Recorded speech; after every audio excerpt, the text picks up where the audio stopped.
Some actors step away while fans are still waiting for the next role. In this video, we look at familiar faces who left Hollywood through grief, illness, scandal, faith, burnout, or choice. Stay until the end and subscribe to Hollywood Legends Remembered for the stories behind each sudden silence. Rick Moranis.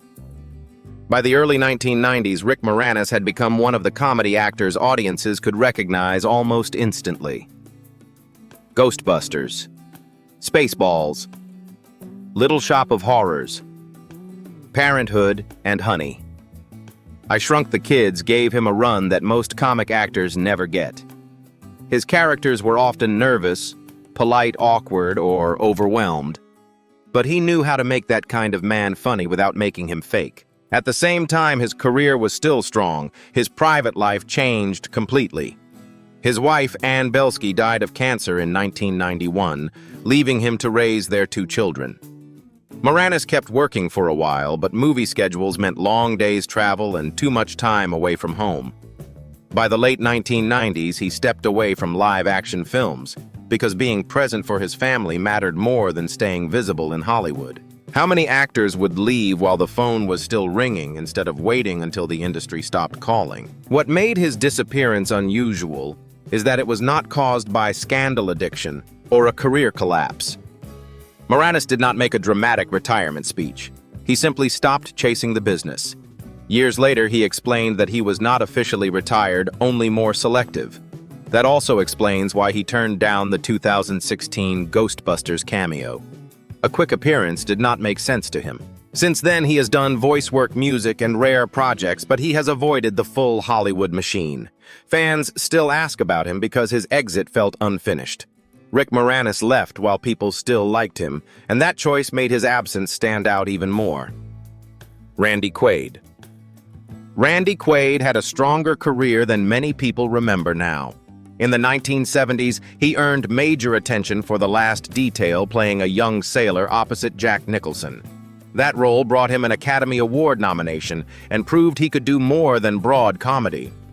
Later, he became familiar to mainstream audiences through National Lampoon's Vacation Independence Day and several television roles. But the later part of Quaid's public life took a strange turn.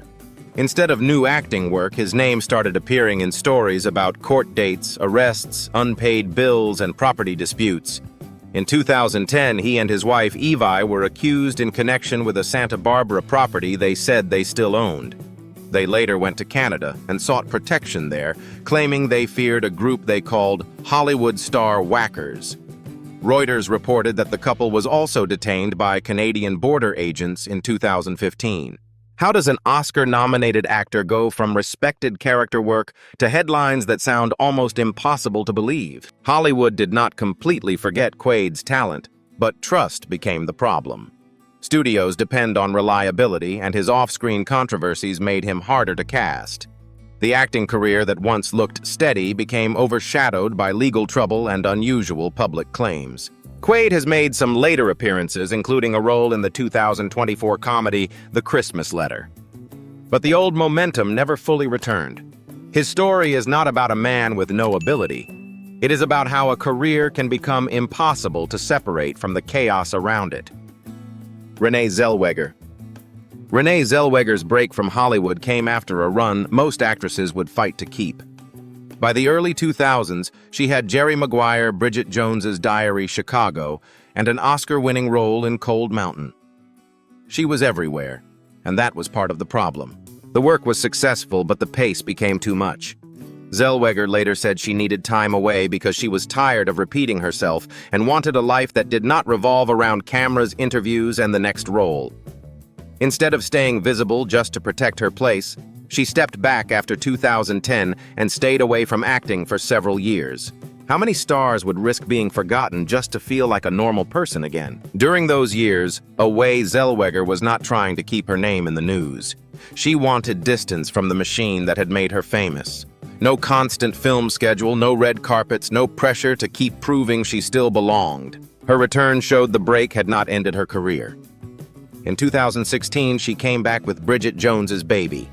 A few years later, Judy put her back at the center of awards season and brought her a second Oscar. Renee Zellweger did not disappear because Hollywood rejected her. She stepped away before the business swallowed the person behind the name.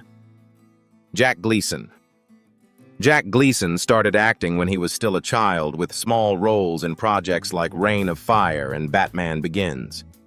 But everything changed when he played Joffrey Baratheon in Game of Thrones. For 4 seasons, he made audiences hate him so much that the character became one of the most talked-about villains on television. That kind of attention can be hard to live with, especially when the public starts connecting an actor too closely to the role. But Gleason's decision to step back was not simply because fans hated Joffrey. Around the time his run on Game of Thrones ended, he was studying at Trinity College, Dublin, and spoke about wanting a quieter life with more interest in academics and theater than celebrity culture. How strange is it when doing a role too well makes people wonder if you should keep acting at all? After leaving the show, Gleason did not chase the next big Hollywood job. He spent years away from major screen roles and worked with the Dublin theater group Collapsing Horse. That made his absence feel unusual. Most young actors would have used Game of Thrones as a launch pad. Gleason went the other way. In recent years, though, he has returned to screen work, including roles in the Land of Saints and Sinners, The Sandman, and House of Guinness. Reports also note that he later clarified his break had more to do with theater and personal direction than abuse from fans. Jack Gleason did not vanish because he lacked talent. He stepped away because fame did not seem worth building his whole life around. Kirk Cameron. Kirk Cameron spent 7 seasons playing Mike Seaver on Growing Pains, and for a while he was one of the most recognizable young faces on American television. In the 1980s, that role made him a teen idol, gave him magazine attention, and put him in the same child star machine that had broken many others before him. But Cameron did not follow the usual Hollywood path after that. As he got older, his Christian faith became a much bigger part of his public identity. That changed the kind of roles he wanted, the interviews he gave, and the way the industry reacted to him. Instead of chasing mainstream studio films, he moved toward faith-based projects, family events, religious media, and movies aimed at a very different audience. How does a former teen idol go from sitcom fame to being more discussed for his beliefs than his acting? Cameron's later work included projects like Left Behind, Fireproof, and Lifemark. The official Lifemark materials describe him as someone who invested his time in faith and family-focused films, television, and live events after Growing Pains. That shift made him harder to find in regular Hollywood. To some viewers, he simply disappeared. To his supporters, he chose a different lane and stayed loyal to it. In 2024, he also moved his family from California to Tennessee, saying the cost of living and politics in California helped push that decision. Kirk Cameron did not leave the public eye completely. He left the version of Hollywood that once made him famous. Amanda Bynes. In 2010, Amanda Bynes was only 24 when she told fans she was done with acting.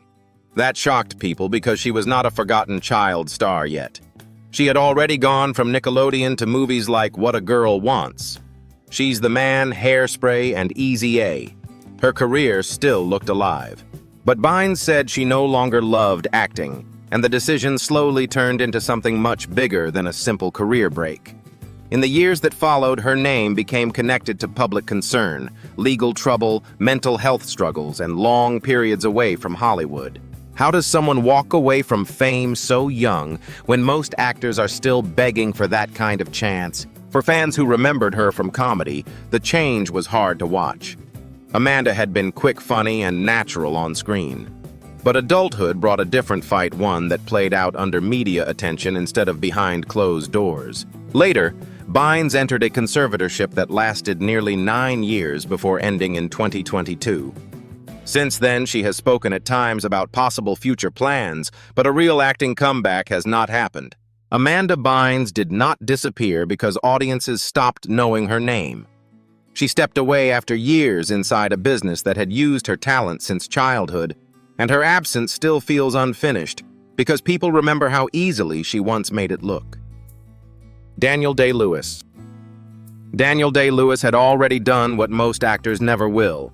He won 3 Best Actor Oscars for My Left Foot, There Will Be Blood, and Lincoln. and built a reputation as one of the most intense performers in modern film. When he took a role, people expected total commitment, long preparation, and a performance that did not feel ordinary. That is why his 2017 retirement announcement surprised so many fans. After Phantom Thread, his representative said Day-Lewis would no longer work as an actor. No dramatic scandal followed it. No public collapse explained it. He simply stepped away while he was still respected, still wanted, and still capable of carrying major films. How many actors walk away at the top when the industry would gladly keep using their name? For years, that decision made him one of Hollywood's most famous absences. He was not chasing interviews, award campaigns, or another prestige role. The silence made people more curious because it did not look like failure. It looked like a man refusing to let acting consume every part of his life. But his story changed again. In 2024, reports confirmed that Day-Lewis was returning for Anemone, a film directed by his son Ronan Day-Lewis, with Daniel also involved in the screenplay. Focus Features later promoted the project as his return to acting after Phantom Thread. So Daniel Day-Lewis does not fully fit the idea of an actor we will never see again.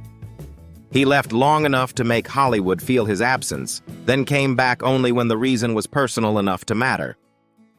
Michael J. Fox. In the 1980s, Michael J. Fox was one of the busiest young actors on television and in movies.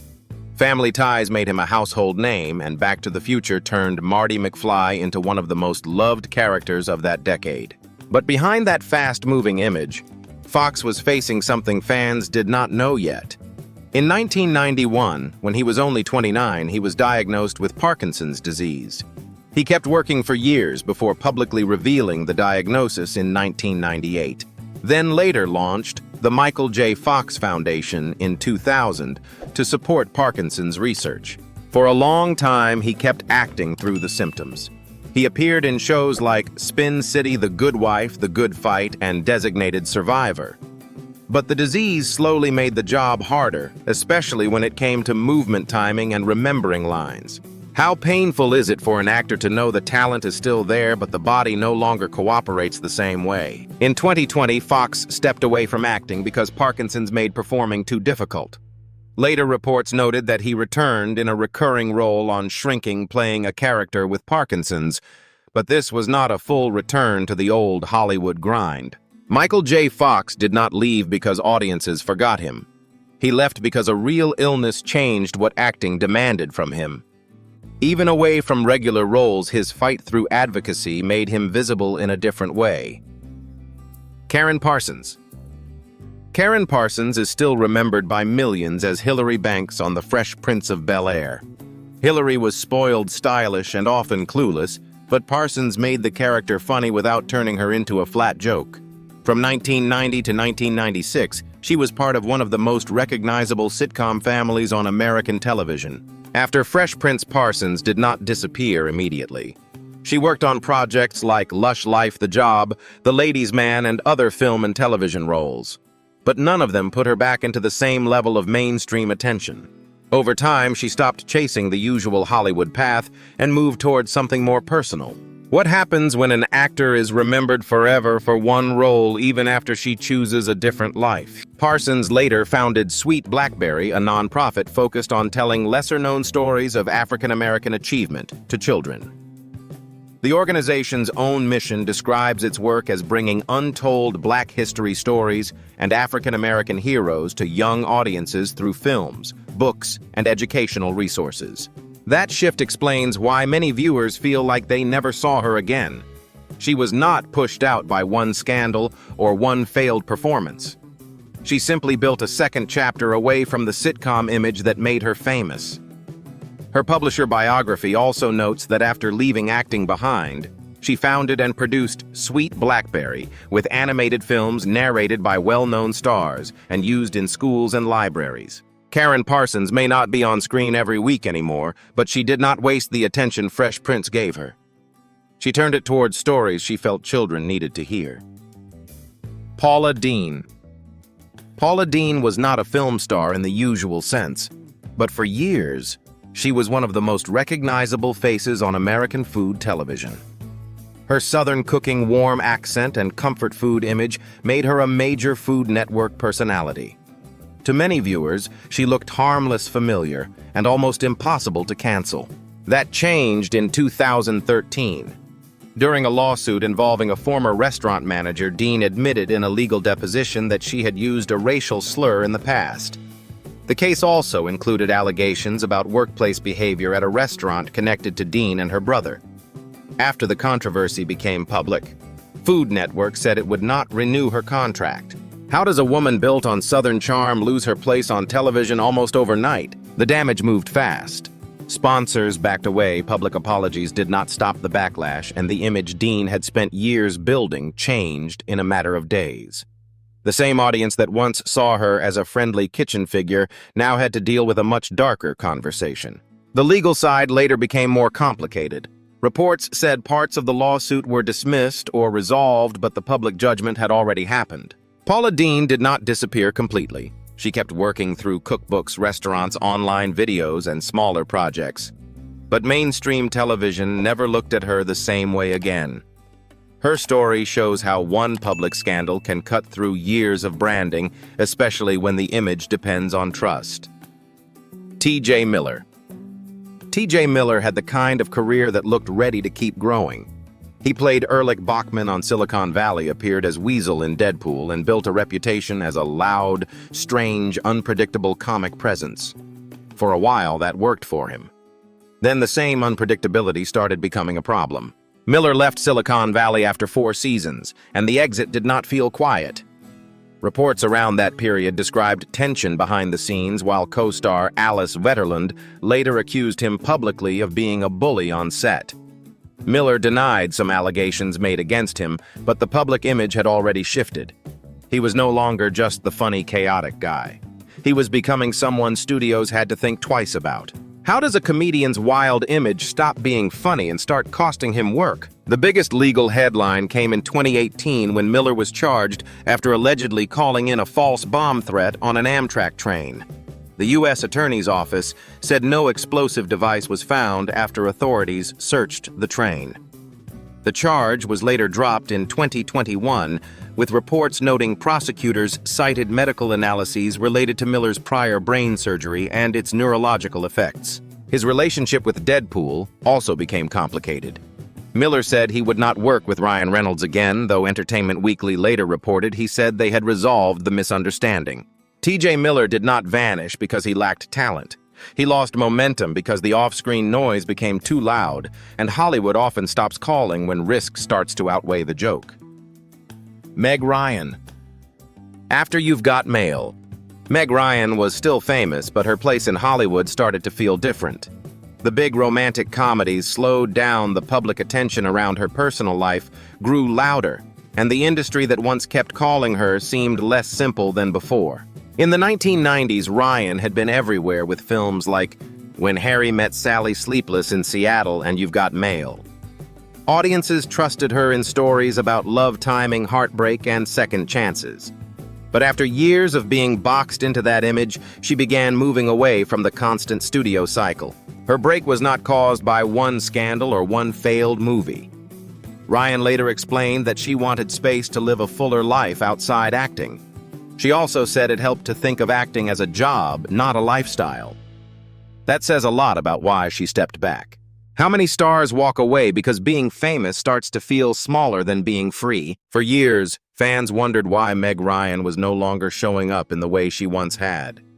The romantic comedy world changed, new names took over, and her absence became part of the conversation. She did not leave the business forever. Ryan directed Ithaca in 2015, then returned to romantic comedy with What Happens Later in 2023, starring opposite David Duchovny and also directing the film. Meg Ryan's later career feels quieter because she stopped chasing the old version of herself. Hollywood remembered the rom-com star. She seemed more interested in deciding when that image no longer had to control her. Kat Dennings. After Two Broke Girls ended in 2017, Kat Dennings was no longer on television every week, and that made some viewers think Hollywood had quietly moved on from her.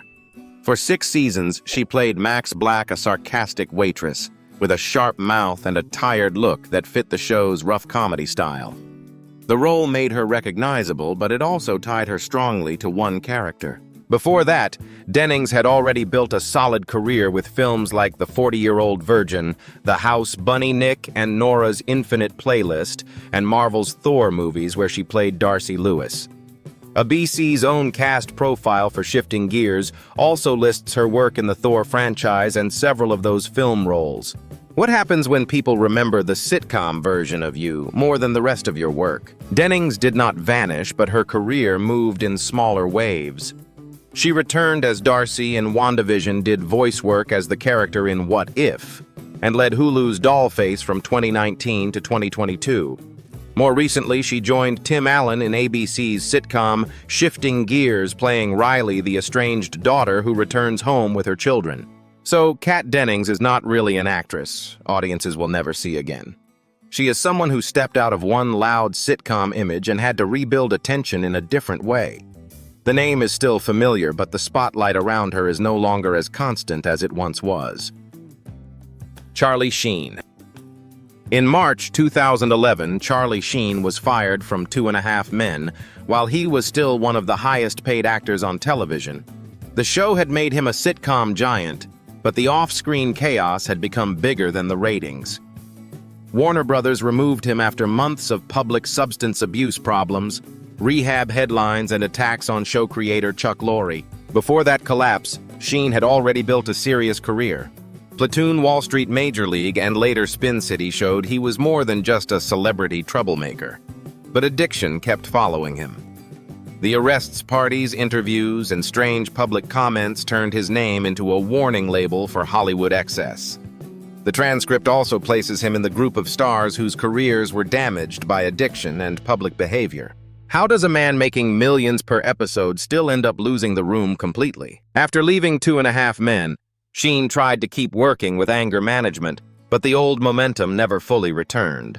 The public was no longer watching only for the jokes. They were watching to see what would happen to him next. Years later, Sheen began speaking more openly about recovery. In 2025, People reported that he was 8 years sober while promoting his memoir and Netflix documentary, where he looked back on the damage caused by drugs, alcohol, fame, and his own choices. Charlie Sheen is still known, but not the same way. Once networks built primetime television around him. After 2011, every comeback had to compete with the memory of the fall. Sean Connery. After The League of Extraordinary Gentlemen in 2003, Sean Connery stopped chasing new movie roles. For younger viewers, that may sound strange, because Connery had already been James Bond, won an Oscar for The Untouchables, and spent decades as one of the most recognizable actors in the world. But by the early 2000s, he seemed done with the business that made him famous. The transcript also places him among stars who stepped away from the spotlight and chose a quieter life. Connery's exit was not built around scandal or a sudden collapse. He had already proven everything Hollywood usually demands from a leading man: charisma, box office, power awards, and a character people would remember forever. His final major live-action film became The League of Extraordinary Gentlemen, and after that, the public saw less and less of him. How does a man walk away after becoming the first face millions pictured when they heard the name James Bond? Instead of trying to keep his place in modern Hollywood, Connery spent much of his later life in the Bahamas. He gave fewer interviews, avoided the constant comeback cycle, and let younger actors take over the kind of roles he once owned. He died in 2020 at 90. His family said he died peacefully in his sleep in the Bahamas after being unwell for some time, and his wife later revealed he had dementia in his final months. Sean Connery did not fade because people stopped caring. He left after building a career big enough that he no longer needed to keep proving why he mattered.